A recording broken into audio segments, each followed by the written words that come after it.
अब रब जाने का होई जब जहन जुदा होई।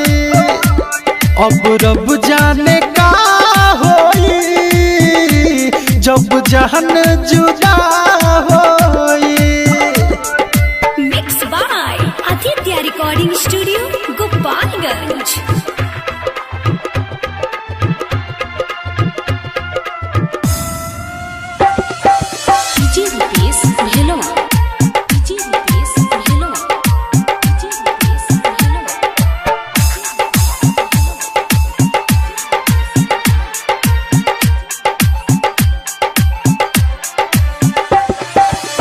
चोहनी जकरा के करता बे शादी हो लगता कि अब हमर होई बर्बादी हो।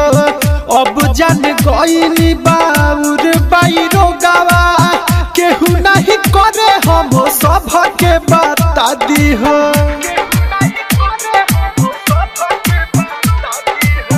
चोहनी जकरा के करता बे शादी हो लगता कि अब हमर होई बर्बादी हो।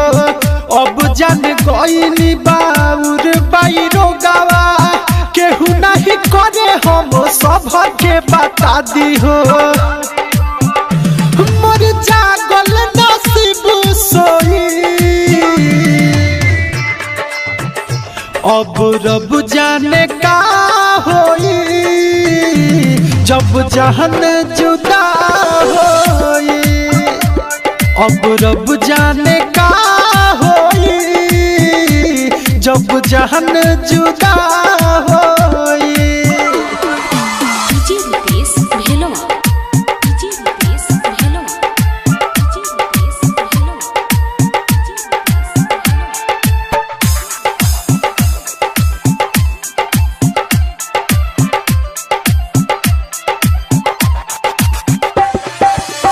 सुन सुनावो तनी अपना हो फील के मने नहीं के तनो मनावो तनी दिल के। भूल जइहो हम के कही के गइल ऐसे सनाथ हो अकेले में मिल के। हाँ सुन सुनावो तनी अपना हो फील के मने नहीं के तनो मनावो तनी दिल के। भूल जइहो हम के कही के गइल ऐसे सनाथ हो अकेले में मिल के। सुना रोज दीपक रोई अब रब जाने का होई जब जहन जुदा होई। अब रब जाने का होई जब जहन जुदा हो।